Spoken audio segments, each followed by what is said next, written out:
नमस्कार, आप देख रहे हैं एसबीसी टाइम्स। नीमच शहर के बरखाना थाना क्षेत्र अंतर्गत आने वाले जयसिंहपुरा गांव में अज्ञात कारणों के चलते एक 35 वर्षीय युवक ने अपने घर में पंखे पर रस्सी से फांसी का फंदा बनाकर आत्महत्या कर ली। घटना शनिवार सुबह की है, जब परिजन कमरे में पहुंचे तो युवक के शव को छत के पंखे पर बने फंदे पर लटका पाया, जिस पर पुलिस को सूचना दी। मौके पर पहुंची बरखाना थाना पुलिस ने शव को फंदे से उतारकर पंचनामा बनाकर जिला चिकित्सालय भेजा, जहां परिजनों की मौजूदगी में जिला चिकित्सालय में मृतक के शव का पोस्टमार्टम किया। मृतक अनिल पिता भागचंद, जाति भील, उम्र 35 वर्ष, निवासी गाँव जयसिंहपुरा का रहने वाला था। फिलहाल पोस्टमार्टम के बाद शव परिजनों के सपोर्ट कर दिया गया है। मामले में पुलिस ने मर्ग कायम कर जाँच शुरू कर दी है। शनिवार दोपहर को शहर के कैंट थाना क्षेत्र अंतर्गत आने वाले हवाई पट्टी रोड स्थित कालानी नगर के सामने एक कार सर्विसिंग गैरेज में आग लगने की जानकारी मिलते ही इलाके में अफरा तफरी मच गई। दरअसल गैरेज में एक मारुति वैन गाड़ी सर्विसिंग के लिए आई थी, जिसमें अचानक से भीषण आग लग गई। देखते ही देखते आग ने विकराल रूप ले लिया। इस आग ने कुछ ही देर में गैराज में खड़ी एक अन्य कार को भी अपनी चपेट में ले लिया। आग लगने की जानकारी मिलते ही कैंट थाना पुलिस, दमकल की गाड़ी और आसपास के रहवासी बड़ी संख्या में मौके पर पहुंचे। वहीं मौके पर पहुंची फायर ब्रिगेड की गाड़ी कड़ी मशक्कत के बाद आग पर काबू पाया। प्रारंभिक दौर में आग लगने की वजह शॉर्ट सर्किट होना बताया जा रहा है। कार में एलपीजी गैस किट लगा हुआ था। आगजनी की घटना में गैराज में रखे हुए सामान को भी नुकसान पहुंचा है। देखो, एलपीजी गाड़ी थी ये। एलपीजी गाड़ी के अंदर कोई शॉर्ट सर्किट हो गया, जिससे कि गाड़ी के अंदर आग लग गई है। और आग भी इतना भयंकर रूप ले लिया था कि देखने का नज़ारा था। उसकी वीडियो मेरे पास है। ये का आसपास में कॉलोनी वाला एरिया है और सामने ही गैस गोदाम में सामने है। ये हादसा अभी देखते हुए अगर ऐसा लगता है कि अगर ये हादसा अभी नहीं देखते तो भविष्य में कभी बहुत बड़ा हादसा हो सकता है, क्योंकि सामने जो गैस एजेंसी है उसको यहाँ से हटाया जाए, नहीं तो शहर में एक बहुत बड़ा जो अपने रूप ले लेगा कि सरकार समझ भी नहीं पाएगी इतना बड़ा नुकसान होगा। यहाँ पर आसपास कॉलोनी है और ये गैस गोदाम को भी है। शाम गैस एजेंसी का जो गैस गोदाम है इसको भी हटना चाहिए यहाँ से। अभी यहाँ पे गोदाम में किस प्रकार आग लगी, क्या कितना नुकसान हुआ है? देखो, ये लाखों रुपए का नुकसान हुआ है। यहाँ पे 2 गाड़ियों में आग लगी है। गाड़ी पूरी जलकर नष्ट हो गई है और गोदाम के अंदर भी काफ़ी नुकसान हुआ है। इसके अंदर किसका गोदाम था जहाँ पर आग लगी, किसका? ये हमारे एक आरिफ भाई है, उनका हाजी साहब का है। ये जाहिद हाजी साहब के लड़के का है ये गोदाम। यहाँ पे काम करते हैं वो। किस प्रकार काय का काम किया जाता है? यहाँ पे मारुति रिपेयरिंग का काम किया जाता है। कोई शॉर्ट सर्किट हो गया था गैस का टैंक के अंदर, जिससे कि आग लग गई उसमें। अभी क्या स्थिति मौके पर आप सबसे पहले पहुँचे थे? अभी मौके पर हम पहुँचे, हमने यहाँ फायर ब्रिगेड वगैरह को फ़ोन लगा। 1 घंटे बाद तो फायर ब्रिगेड आई है। उसके बाद हमने थाने पे फ़ोन लगा, कोई फ़ोन नहीं उठा। वहाँ पे फिर हमने भैरू सिंह जी एसपी ऑफिस के अंदर लीडर साहब, उनको फ़ोन लगा। उन्होंने तत्काल से यहाँ गाड़ी व्यवस्था करवाई है और मौके पर शांति और भैरू सिंह जी भी यहाँ उपस्थित है। भूरा कुरैशी। नीमच सिटी थाना क्षेत्र अंतर्गत आने वाले नीमच हाईवे बाईपास स्थित चंपी चौराहे के समीप शुक्रवार शनिवार की रात में एक सड़क हादसा हो गया। हादसे में एक तेज रफ्तार आगे जा रहे दूसरे ट्रक में पीछे से जा घुसा। इस हादसे में ट्रक चालक गंभीर रूप से घायल हो गया, जिसे 108 एम्बुलेंस की मदद से नीमच जिला चिकित्सालय लाया गया, जहां उसका इलाज जारी है। बताया जा रहा है कि हादसे के बाद ट्रक चालक करीब 1 घंटे तक कैबिन में फंसा रहा, जिसे बड़ी मशक्कत के बाद ट्रक से बाहर निकाला गया। इस दौरान एम्बुलेंस चालक कमलेश रावत, ईएमटी स्टाफ परमानंद पाटीदार भी मौके पर पहुंचे और उन्होंने ट्रक चालक को राहगीरों की मदद से कैबिन से बाहर निकाला और जिला अस्पताल पहुंचाया। ट्रक चालक राहुल, पिता प्रमोद, निवासी फरीदाबाद हरियाणा का रहने वाला है। बताया जा रहा है कि ट्रक चालक ने शराब का भी सेवन कर रखा था। फिलहाल मामले की जाँच में पुलिस जुटी हुई है। शुक्रवार शाम को नीमच पुलिस कंट्रोल रूम पर एसपी अमित कुमार तोलानी एक प्रेस वार्ता को संबोधित किया। यह प्रेस वार्ता 4 फरवरी शाम को नीमच के लॉरेंस पार्क चौराहे के समीप हुए शराब कारोबारी अशोक अरोड़ा पर हुए प्राणघातक हमले के मामले में आयोजित की गई थी। प्रेस वार्ता में एसपी अमित तोलानी ने बताया कि सभी प्रमुख आरोपियों को पुलिस ने गिरफ्तार कर लिया है। आरोपियों से गोलीकांड में प्रयुक्त हथियार, नकदी और वाहन बरामद किए हैं। एसपी ने इस पूरे गोलीकांड का मुख्य आरोपी जय कुमार सबदानी उर्फ बाबू सिंधी को बताया, जिसने जेल में पहले निसार अहमद के साथ मिलकर योजना बनाई। अहमद ने शूटर बाबू और सलीम, जो कि मंदसौर का है, उसके शूटर हथियार उपलब्ध करवाया। उसके साथ योजना बनाकर वारदात को अंजाम दिया। अशोक अरोड़ा के छोटे भाई राकेश अरोड़ा ने गोलीकांड में बाबू सिंधी को आर्थिक मदद देने का वादा किया। पुलिस इस मामले में अब तक 8 आरोपियों को गिरफ्तार कर चुकी है, जबकि 2 आरोपी अब भी फरार है। जबकि इस मामले में एक आरोपी की गोलीबारी के दौरान मौत हो चुकी है। पूरी घटना में क्या कुछ रहा, कितने आरोपी बने, कितनी गिरफ्तारी हुई, क्या रहा सर?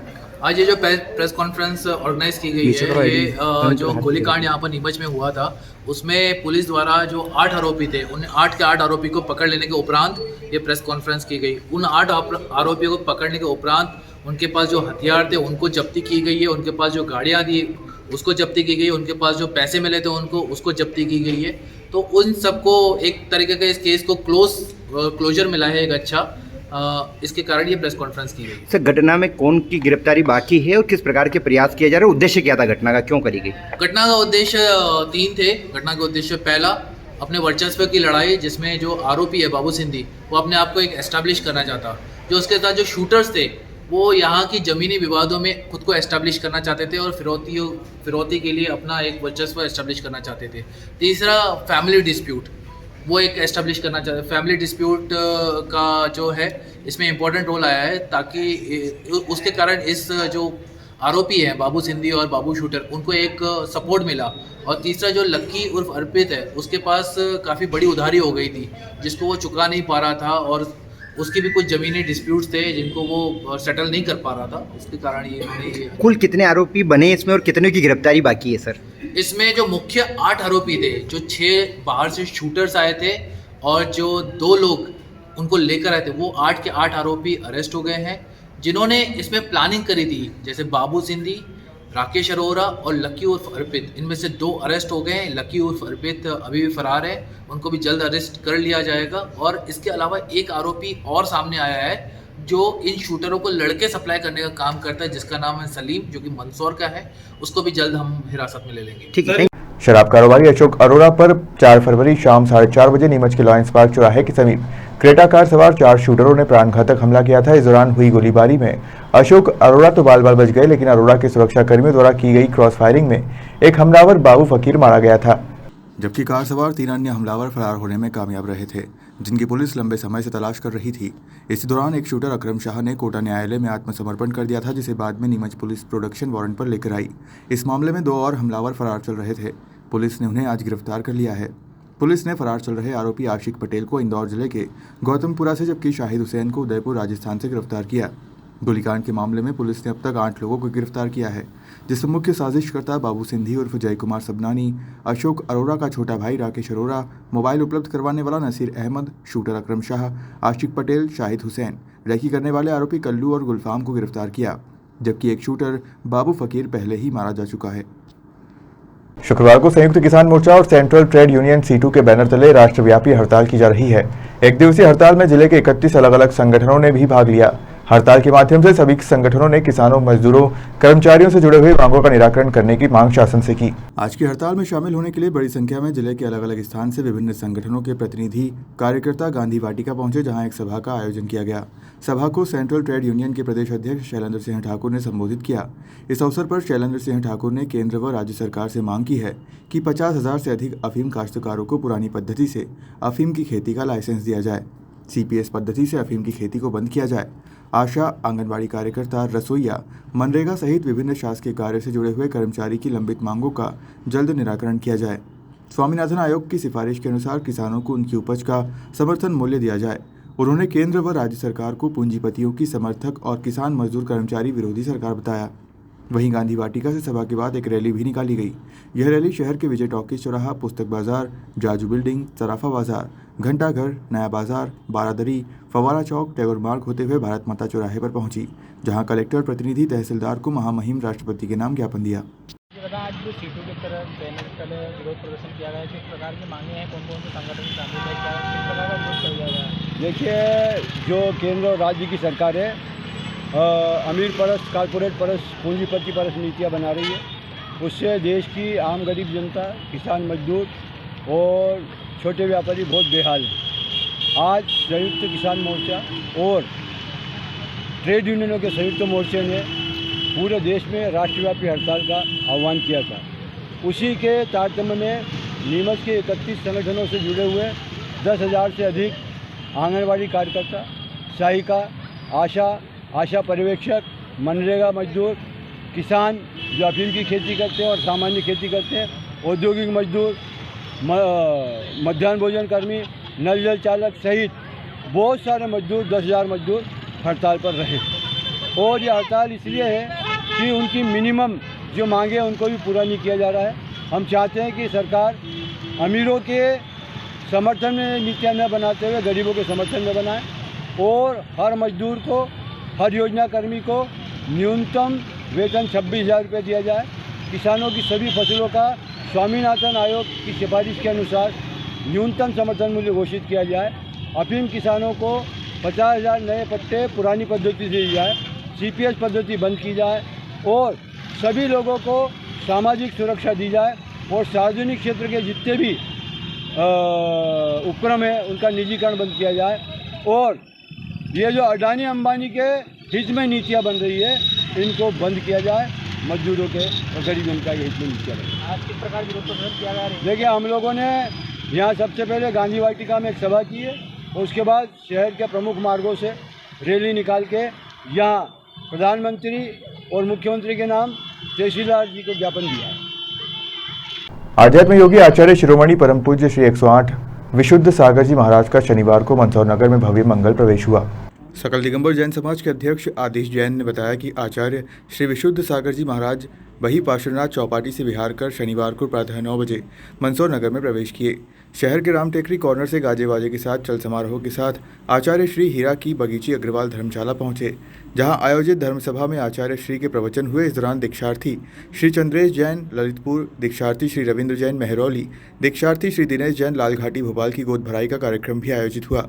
आचार्य श्री सत्संग ने दोपहर 3 बजे दरोदा के लिए विहार किया। 108 आचार्य विशुद्ध सागर जी महाराज साहब का मंदसौर में मंगल प्रवेश हुआ।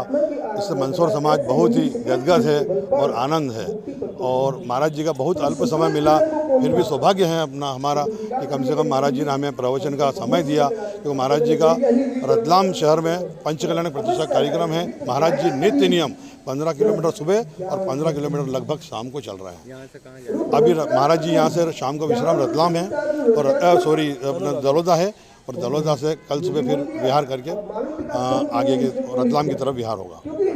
अरविंद मेहता, मुनि सेवा समिति अध्यक्ष मंदसौर। क्या शिक्षा दी जा रही है आम जन और युवाओं को? क्या मुनि श्री जो प्रवचन दे रहे हैं ये है हमारे लिए है, पर के लिए नहीं है। हम जो करते हैं अपने लिए किया जाता है, ऐसा उपदेश हमें दे रहे हैं। हम मुनि श्री के 108 विशुद्ध सागर जी महाराज हमारा को सौभाग्य प्राप्त हुआ है उनके प्रवचन सुनने का, और यहाँ से ये दलोदा विहार करेंगे। उसके बाद रतलाम में शीतल धाम, जहाँ पर भव्य पंचकल्याणक होना है, वहाँ पर आपके सानिध्य में पंचकल्याणक होना है, और वहाँ पर बड़े ही लाखों लोग वहाँ पर इस पंचकल्याणक में शामिल होने के लिए तत्पर हैं। मंदसौर में 27 पिक्षी एक साथ आने पर पहली बार ऐसा सौभाग्य हम लोगों को प्राप्त हुआ है, और पूरी जैन समाज क्या पूरी मंदसौर समाज में बहुत उत्साह है और सबने बढ़ चढ़कर भाग लिया है। मैं सकल दिगंबर जैन समाज अध्यक्ष आदिश कुमार जैन। मंदसौर जिले में मौसम साफ बना हुआ है। दिन में हल्की गर्मी तो सुबह शाम ठंड का असर है। अधिकतम तापमान 26 डिग्री और न्यूनतम तापमान 13 डिग्री के आसपास बना हुआ है। मौसम जानकारों के अनुसार उत्तर भारत में 17 फरवरी से फिर से वेस्टर्न डिस्टर्बेंस एक्टिव हो रहा है। इसका असर मध्य प्रदेश में 20 से 21 फरवरी को देखने को मिल सकता है। हालांकि इसका ज़्यादा असर पूर्वी क्षेत्र में रहेगा।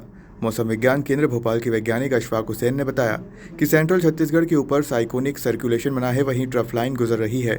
इस वजह से प्रदेश में नमी आ रही है। मौसम खुलने के बाद रात के टेम्परेचर में 2 से 3 डिग्री की गिरावट हो सकती है। वेस्टर्न डिस्टर्बेंस की वजह से 20 से 21 फरवरी को ग्वालियर चंबल संभाग में बारिश होने का अनुमान है। मंदसौर शहर की यह तस्वीरें जहां अब दिन के समय में लोग हल्की धूप और गर्मी से परेशान होते दिख रहे हैं। कहाँ से आए थे आप? मैं धुंधड़का से आया था। क्या लगता है आज गर्मी स्टार्ट हो गई? आप गर्मी स्टार्ट हो गई है ना, इसीलिए टोपी लगाए घूम रहे हैं।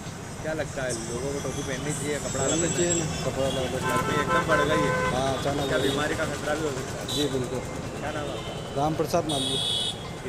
परिवर्तन का जो स्पष्ट नियम है उसके अनुसार ये ठंड का मौसम जा रहा है, और आज से ऐसा आभास हो रहा है कि गर्मी का जो है शीघ्र आगमन हो रहा है। तो कैसे किस तरह से बचना चाहिए गर्मी? इसके गर्मी से बचने के लिए जो पूर्व अपने को जानकारी रखना है कि खान पीन का ध्यान रखना है, और वस्त्र का भी उस प्रकार से मतलब जो है ओढ़ने पहनने का पूरा ध्यान रखना है। खाने पीने का ठंड का और गर्मी का, जिसमें जब मध्य का समय होता है तो अत्यधिक ठंडा भी नहीं उपयोग करें। जो प्रकृति का जो टेम्परेचर है उसी से 1-2 डिग्री ऊपर नीचे आप मतलब जो है जल ग्रहण कर सकते हैं।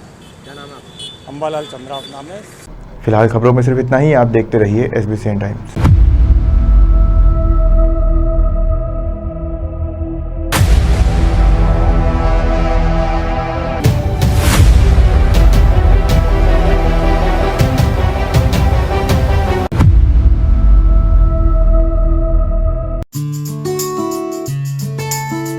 Chamunda nursing home care Mandsaur MP। हमारे यहाँ सभी प्रकार के मरीजों के केयर के लिए घर हेतु स्टाफ उपलब्ध हैं। हमारी सुविधाएं: इंजेक्शन एवं ड्रिप लगाना, वृद्धों की देखभाल, नेबुलाइजेशन एवं फ्रैक्चर केयर, शुगर एवं BP चेक करना, कैथेटर एवं राइस ट्यूब चेंज करना, ड्रेसिंग एवं सक्शन करना, मेडिकल इक्विपमेंट रेंटल, मदर एवं baby care, paralysis care, tracheostomy care, all ambulance services. 24 घंटे 7 दिन सर्विस अवेलेबल। ऑफिस का पता है प्रेम कॉलोनी, स्टेशन रोड, मंदसौर। संपर्क गोविंद सिंह। हमारा मोबाइल नंबर है कॉल और व्हाट्सअप 8223078272 9753878272 9826686938।